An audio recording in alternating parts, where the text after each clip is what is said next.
Oi, meu nome é Rogério, eu sou médico ginecologista, sou especialista em tratamento de endometriose.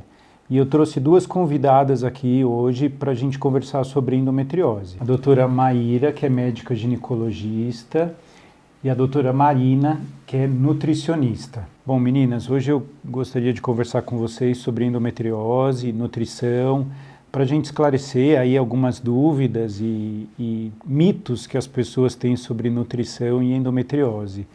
Então, todos os dias as pacientes perguntam para a gente se tem alguma relação entre a endometriose e a nutrição, se tem algum alimento que prejudica a endometriose, se tem algum alimento que beneficia ou diminui a endometriose, né? Então, eu acho que o nosso objetivo hoje é conversar um pouco sobre isso e tentar desmistificar algumas coisas para que as pessoas que estão nos ouvindo entendam alguma coisa e para a gente ajudá-las a se cuidar um pouco melhor. Fiquem à vontade, por favor. Bom, eu sou nutricionista, né, atendo bastante pacientes com endometriose e eu vejo que muitas cursam com dor, né, o principal sintoma. E a doença tem esse caráter de ser inflamatória. Então, uma das principais coisas que a gente busca quando a gente pensa em alimentação é tentar mediar essas reações mesmo, né? E tem muitos alimentos que podem ajudar e, ao mesmo tempo, tem alimentos que claramente pioram, né? Sim. Então, a gente vê muito esse padrão alimentar de consumo muito grande de alimentos processados, ultraprocessados, na correria, muito biscoito, farináceos mesmo, além de alimentos com muitos conservantes e tudo isso. Então, uma coisa que eu sempre tento conversar com essas pacientes é buscar o básico, sabe? A gente desconstruir essa coisa de que precisa ser uma alimentação muito complicada. Às vezes é você ir para a feira e saber escolher comida de verdade, não ficar fazendo aquele lanchinho de barrinha proteica com 1000 ingredientes, sabe? Sim. Então, assim, comer alimentos in natura, muito essa coisa de carne vermelha. A gente tem um pouco de mito de ser um super vilão, mas a questão é buscar alimentos de qualidade, assim, então, equilibrados. Alimentos que eu gosto bastante são alimentos, por exemplo, ricos em resveratrol, como a uva, né? A gente vê até que às vezes as pessoas ficam um pouco espantadas, que é o açaí. Sim. Mas não aquele açaí que você compra na praia e tal, é aquela polpa integral mesmo, sem açúcar. Sim. Então, incentivo a fazer, às vezes, uma vitamina com o açaí in natura. As frutas vermelhas congeladas podem ser coisas muito legais de incluir. Sim. Também. Alimentos ricos em glutationa, que ajudam nessa questão dos antioxidantes, da detoxificação hepática. Então, o abacate, o próprio espinafre, por exemplo, né, o mamão. Então, a gente sempre vai pensando em como a gente pode incrementar essa alimentação em pequenas coisas, sabe? Sim. Uma coisa que a maioria das pacientes de endometriose, elas têm problemas intestinais, assim, muitas delas são extremamente obstipadas. E você tem alguma dica com relação a isso também, pensando na endometriose, mas também em melhorar esse hábito intestinal? Eu acho que isso é importante para a gente também, porque é uma pergunta frequente. A maioria, eu tomo laxante. Eu falo, não tome laxante, vamos tentar melhorar essa alimentação para ver se a gente consegue. Então, eu acho que isso é muito legal. Qual que é a sua dica para essa pessoa?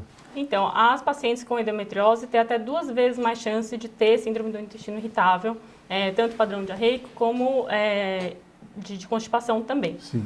Então, é uma coisa, assim, de primeira linha de tratamento, a gente buscar entender qual que é as questões que atingem essa mulher, pensar, tem muitas coisas, desde pós-bióticos, simbióticos, muitas coisas que a gente consegue pensar. Sim. E a qualidade da alimentação, assim, muitas vezes a gente vai vendo uma melhora. Pacientes que têm essas queixas gastrointestinais, é comum a gente ver uma melhora com a restrição do glúten. Sim. Ela não é para todo mundo, mas tem pacientes que a gente vê uma melhora importante. Sim. E ela precisa ser considerada, né? A mesma coisa que às vezes derivados do leite, principalmente com caseína, A1, né? Então, assim, é importante, a gente sempre fala que a paciente com endometriose, ela é única, como todas, mas a gente vê muitos jeitos diferentes que essa doença atinge ela, né? Então, o intestino pode ser, a gente fala hoje em dia que ele é quase o segundo cérebro, né? Ele coordena tantas coisas. Tem a questão do estroboloma também, que o intestino ruim pode aumentar a própria reabsorção do estrogênio. Mas é importante a gente sempre não subestimar a importância dessas queixas para a mulher. Bom, eu vou aproveitar e fazer outra pergunta, assim, com relação ao leite.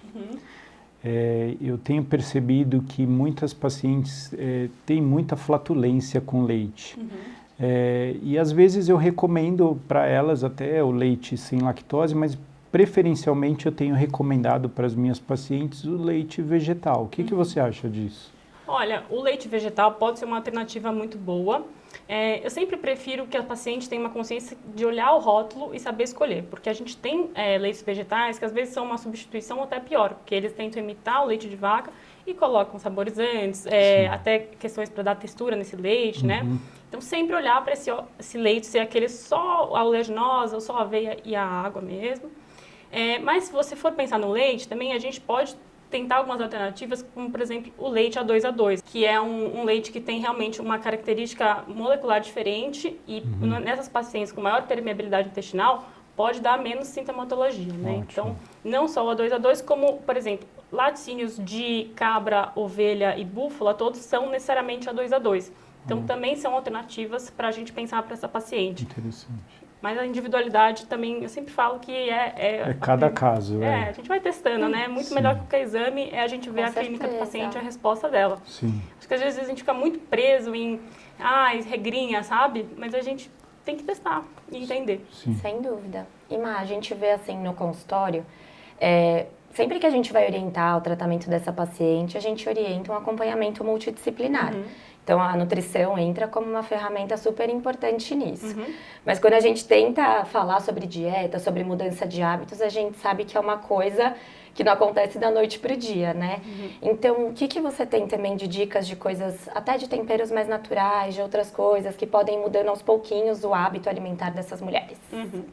Então, a gente sempre, quando fala dessa questão de temperos, eu gosto de perguntar à paciente o que ela costuma usar, tanto como óleo, então preferir o azeite de oliva, por exemplo, procurar usar cúrcuma como tempero, que é um super antioxidante, uma cúrcuma de qualidade, não aquela do granel, que a gente sabe que às vezes eles usam até fubá para ter mais questão financeira, né? Então, coisas que eu sempre incentivo a gente subestima um pouco, eu diria, mas assim, a salsinha, o alecrim, o coentro, eles são fantásticos, assim, na questão, e é uma coisa pequena às vezes, mas você fala, eu vou fazer um ovo mexido, por que não colocar a cebola que tem a quercetina, que é fantástica, uma salsinha mesmo, como eu falei. Uma dica legal para incluir mais a quercetina na alimentação, parece assim, besteira, mas a casca da cebola é super rica em quercetina. Aí eu falo para o paciente, às vezes se puder, junta ali a cebola que você vai usar para fazer um arroz, alguma coisa, dá uma mini torrada no forno e você quebra aquilo que rapidamente vira uma farinha e você vai usando algumas preparações e você tem ali uma super fonte de quercetina legal que não precisa ficar gastando rios de suplementação. Que às vezes é uma coisa que a gente vê, né, querer colocar tudo para o paciente e não melhorar a base, que é a alimentação. Sim. Nenhuma suplementação corrige uma alimentação desbalanceada. Sim. Legal. E tenho mais uma dúvida. Para aquelas pacientes que não abandonam uma tacinha de vinho, como é que a gente orienta, como é que a gente lida com isso? Olha, eu sempre converso com as minhas pacientes que nenhuma orientação alimentar precisa ser 100% restritiva, porque isso é insustentável e gera muitas vezes um gatilho na paciente, né? Então, eu sempre converso pelo menos no máximo uma porção por semana, né? Ter uma questão de consciência da dose. E assim, falo, beba o que você vai beber menos. O vinho, a gente tem esse benefício do resveratrol ali, em teoria também, então sempre puxa mais para esse lado, mas não deixa de ser uma bebida alcoólica, né? Sem dúvida. Então, um critério em relação à quantidade é importante. Eu acho que o que ela falou agora eu acho muito importante, porque assim, a paciente com endometriose, ela já é uma pessoa que tem uma série de privações. Sem dúvida. É uma pessoa que tem dor, é uma pessoa que às vezes tem dor para ter relação sexual, e aí a gente tem que tomar bastante cuidado para não ser muito restritivo, para não tirar mais um prazer dessa pessoa. Eu acho que é importante a gente orientar, eu acho fundamental isso com relação à questão da dieta anti-inflamatória, para evitar, principalmente hoje, né, tem se falado muito de açúcar, né, alimentos ultraprocessados, mas a gente tem que aos poucos ir introduzindo isso, e por isso que eu acho fundamental a ajuda do nutricionista, porque até porque a gente durante a consulta médica, a gente às vezes fica focado na questão do tratamento, do medicamento, da cirurgia, É importante ter um profissional que saiba conduzir isso, mas eu acho exatamente isso, para a gente tomar cuidado para não ser restritivo demais com a paciente, para não tirar um prazer que ela tem da vida, lógico. Outra coisa que, né, quando a gente fala de hábitos, né, além da nutrição, eu acho que é importante a gente falar sobre atividade física, né, porque eu acho que, assim, as pessoas, né, infelizmente, tem muita gente que não faz nenhum tipo de atividade física. E se a gente conseguir estimular essa pessoa, além de ter hábitos alimentares adequados, a fazer algum tipo de atividade, eu acho que isso é muito interessante também, até para a melhora da dor, para você ter uma melhora na sua qualidade de vida. Eu acho que a paciente com endometriose, ela tem uma qualidade de vida muitas vezes prejudicada por causa da dor. E se a gente conseguir fazer com que ela tenha algo que lhe dê prazer, uma atividade física ou até mesmo um hobby, eu acho isso bem interessante também. Isso que eu ia até comentar com você, porque é uma coisa que eu gosto de abordar em consulta sobre a vida mesmo, além da nutrição. E o hobby, que você falou, às vezes entra com uma coisa para preencher. Às vezes você vê essa geração nossa, toda muito no celular, totalmente desconectada com o mundo de verdade. Assim. Então, eu incentivo muito essa questão de fazer o exercício como prática para a cabeça também, uma questão de saúde mental importante. E assim, uma aula de dança que ela vai fazer, que ela gosta. Uma questão, assim, por exemplo, um hobby, aprender a pintar, aprender realmente se desconectar um pouco. E porque a gente fala muito dessa questão da multidisciplinaridade. Então, eu vejo a atuação do profissional de educação física também importante e do psicólogo, que ajuda muito em vários pacientes. Assim, a gente vê muitas, como a gente estava falando antes, além de cursar com dor, às vezes chegam pacientes que têm o diagnóstico pela infertilidade, que também é algo que acaba mexendo muito com a paciente, por toda a questão de... É uma cascata, né, de autoestima que vai sendo prejudicada aí, né? Sim. Com certeza. E até falando desse tratamento multidisciplinar, a gente sabe que a fisioterapia pélvica também é fundamental, algo que faz ajuda muito no controle da dor.